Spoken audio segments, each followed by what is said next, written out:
Hi, my name is Brian Stevens, and I'm the State Fire Administrator with the New York State Office of Fire Prevention and Control. As you may be aware, in June of 2014, Governor Andrew Cuomo and other legislative leaders announced a series of initiatives to combat the growing heroin and opiate overdose epidemic that has affected communities across the entire state. These new initiatives include efforts to make training and supplies of naloxone, the opiate overdose antidote, available to first responder units in the state. Hi, my name is Michael Daly. I'm an emergency physician in Albany, New York, and I'm the Regional EMS Medical Director for the Hudson-Mohawk region of New York State. I'm excited to be here today to present to you a new program which will allow basic life support providers in New York State the opportunity to provide intranasal Narcan or naloxone to patients who've overdosed on opiate pain medications. When someone overdoses on an opiate pain medication, they lose their ability to breathe. They become what we call hypoventilatory. They'll become very cyanotic or blue, and they'll be breathing at a rate that may go down to 1 or 2 times a minute.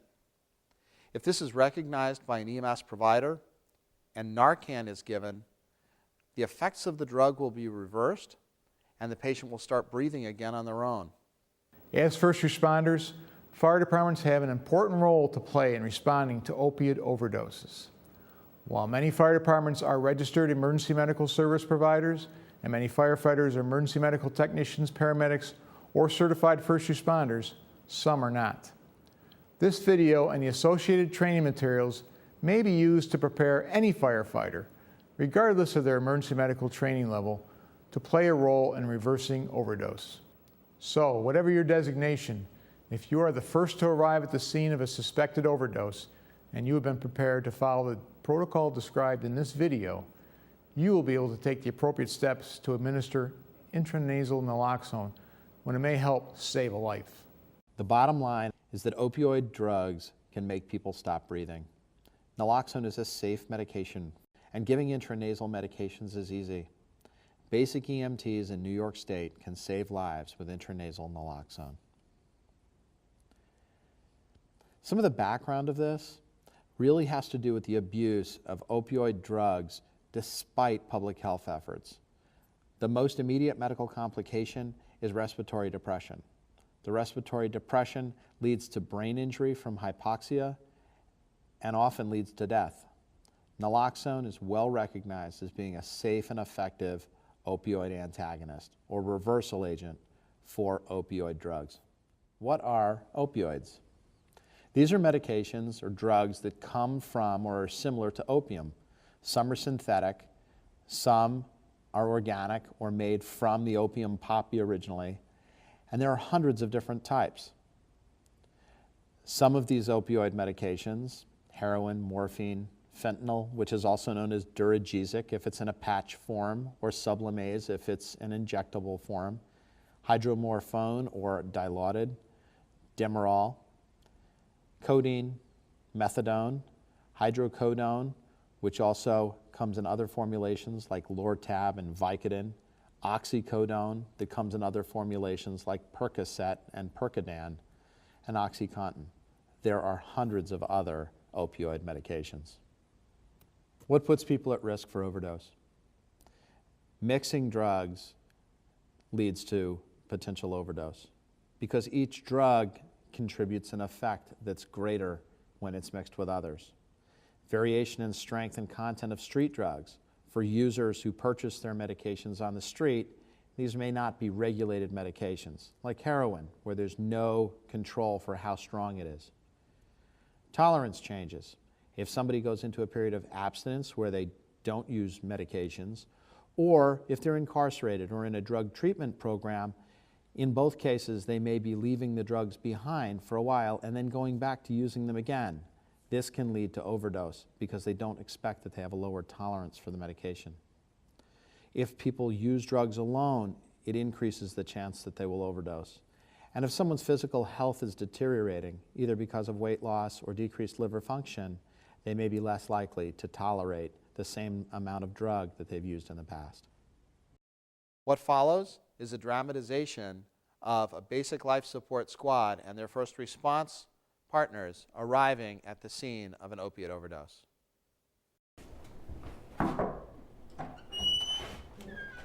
Hey, Richard, I got you your meds. Richard? Richard, wake up. Richard. Oh my God. Richard. 911, what is your emergency? It's my brother. He doesn't look good. I don't think he's breathing. He might have overdosed on something. He's been taking pain meds. Had this been a real call to 911, at this point, Richard's sister would be getting pre-arrival instructions on what she could do to potentially help Richard while she waits for first responders to get there. This would include attempting to position him as well as he could for breathing, potentially giving rescue breaths, and if it seemed as though Richard might be in cardiac arrest at that point, potentially doing compression-only CPR. That would depend on the professional call takers that are this part of a chain of survival that will help any patient in need.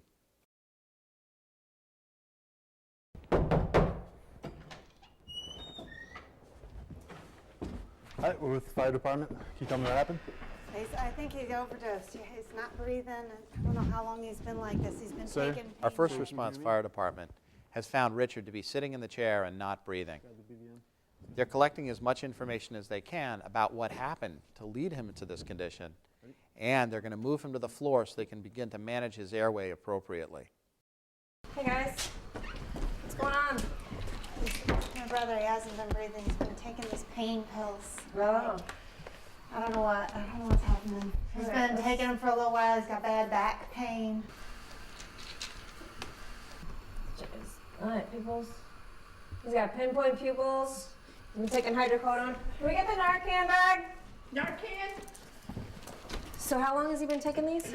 A couple months now, but Okay. he's kind of been down lately, so I don't know if he's been good about taking them regular or not. and Okay. Does it seem like he took too many of them? He might, or- yeah, he's been real He's got down pressure lately. 150 over 90, respirations are 4, and he's got a pulse of 50. Alright. Yeah, let's get that Narcan. Thanks, guys. You're doing a good job bagging. Good chest rise. What happens when someone overdoses?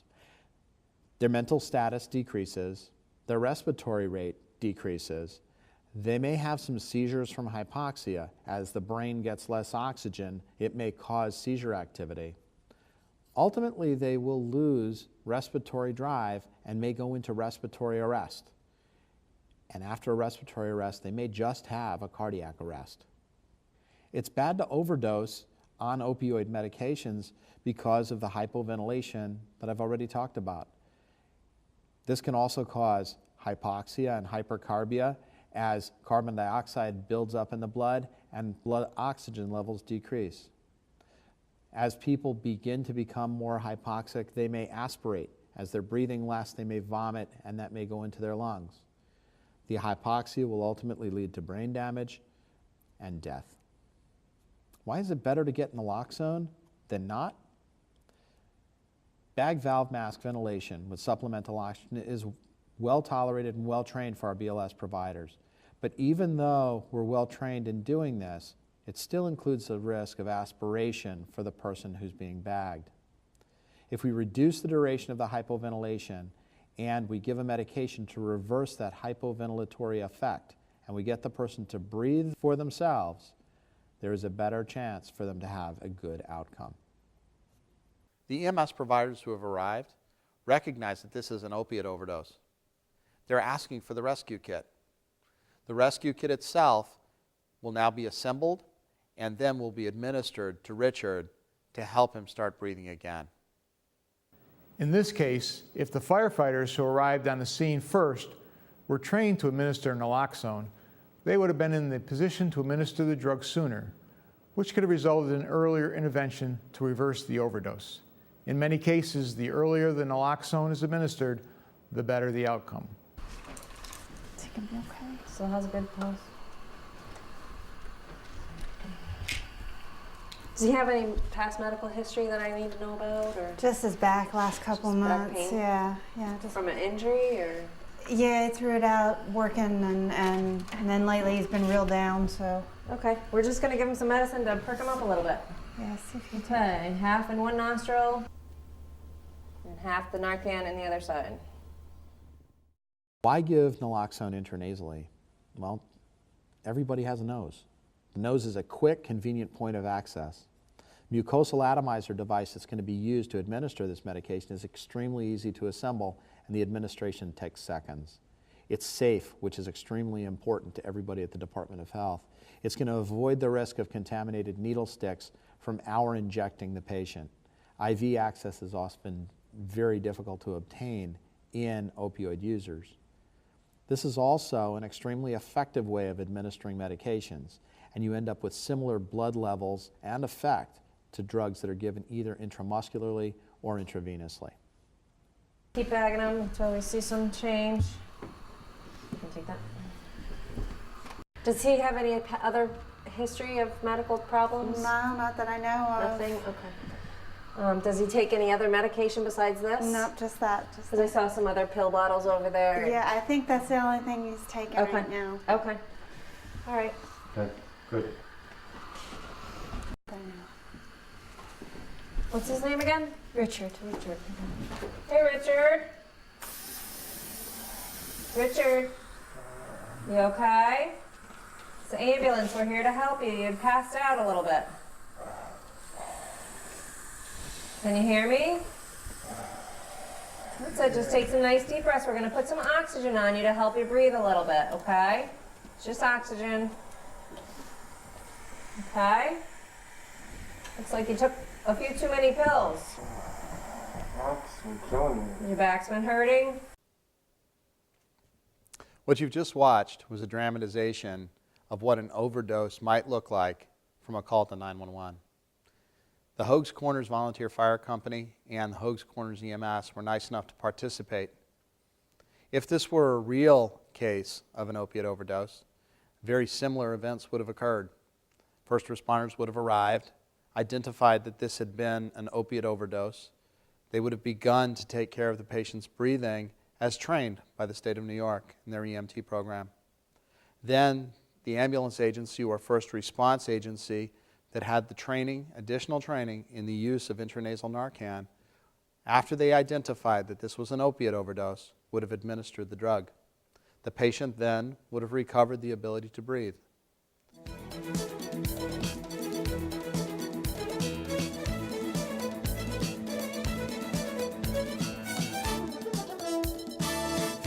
This is the Narcan, or Overdose Prevention Rescue Kit, that will be given out to basic life support ambulance crews in New York State.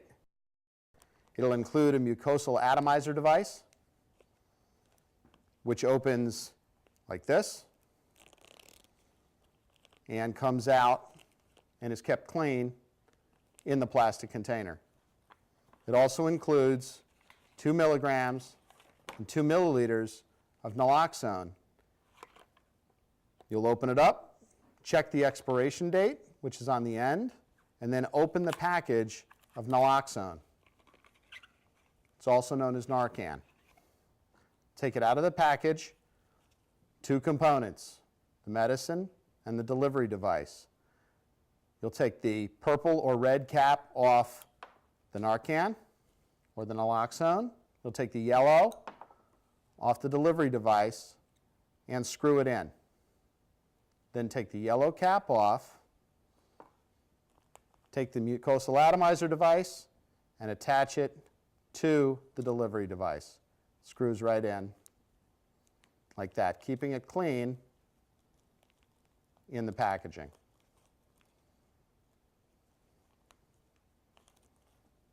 And then is administered by pushing here. This end goes into the nostril.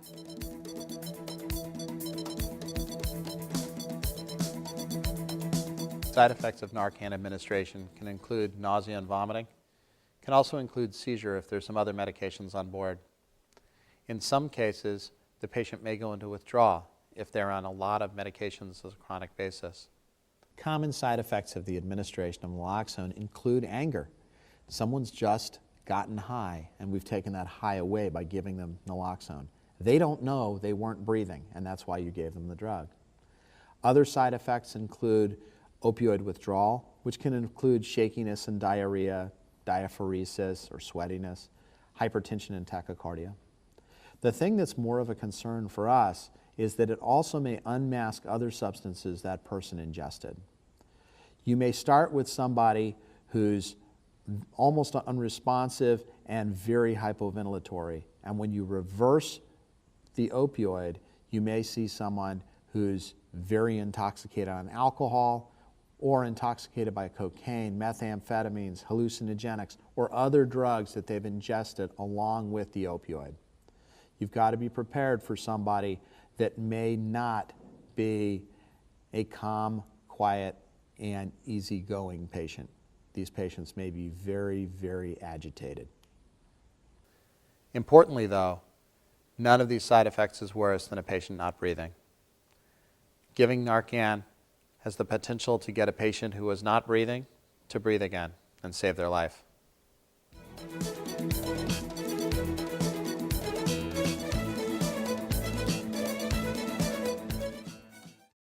Dr. Daly, can you administer Narcan if you don't know what they took? Yes, but you should be pointed towards the fact that it's an opiate. Something should give you the information that the person has an overdose that you'll be able to reverse. Pinpoint pupils in an unknown overdose without breathing, all right, or with very little breathing, that would be a sign that this is likely to be an opiate overdose and someone that you should use the Narcan on. Dr. Daly, will Narcan work for a person that is pulseless and isn't breathing? Billy, actually an opiate overdose can cause someone to go into cardiac arrest, but if they're pulseless, the medicine in their nose isn't going to be circulated through the body and isn't going to help. It's something that may end up being used by paramedics or critical care techs as part of their resuscitation for the patient, but won't help initially until they regain spontaneous circulation. How much time after the overdose do you have to administer the Narcan? Well, we talked about how it won't work in a cardiac arrest, but any patient that's hypoventilatory or not breathing well will benefit from the Narcan if they took an opiate and that's the reason. So those are the patients that we're going to give it to. They don't have to be breathing at all for the medicine to work because where it's absorbed is on the mucosal surface of the inside of the nose. It's not absorbed in the lungs with them breathing it in and out. Sometimes there will be some difficulties with giving intranasal medications. If someone's been using intranasal cocaine, it's a vasoconstrictor and it may prevent some of the absorption of the medication. If somebody has a bloody nose or a cold causing nasal congestion or mucus discharge, it will decrease the effectiveness of an intranasal medication administration. Lack of nasal mucosa, if someone has just had septal surgery or long-term cocaine abuse, may also decrease the chance of absorption through the nose. And if you give any more than 1 milliliter per nostril, it's likely to run off and just roll down the throat and not have any effect on the patient at all. Does it matter if a person OD'd on a prescription drug versus a street drug like heroin? It's a great question, Billy. Actually, it doesn't. Both prescription and non-prescription opiate medications will be reversed by Narcan. Some of these medications will require more Narcan than others, but both will work. So common street drugs like heroin will be reversed by this. Common prescription medications like MS-Contin, Vicodin, Lortab, Percocet, oxycodone, all of these will be reversed by the Narcan as well. Okay. Can you use this medication to figure out what they did take? It's an interesting question. In the old days, all right, what we used to do was give a cocktail to people who are altered mental status. This protocol very, very explicitly says that it's not just for alteration of mental status. If somebody is altered, you don't give them this medicine. On the other hand, if they're hypoventilatory and not breathing well enough, then they can get the Narcan. We're not trying to figure out what they took. We're trying to treat their hypoventilation by reversing the opiate that they may have on board. Would this work on somebody that has consumed a fentanyl patch? Absolutely. It will work on someone that took fentanyl or took a fentanyl patch. But fentanyl patches have an incredible amount of medication in them. Because it's a long-acting medicine that's designed for application over 3 days, it's got a lot of drug.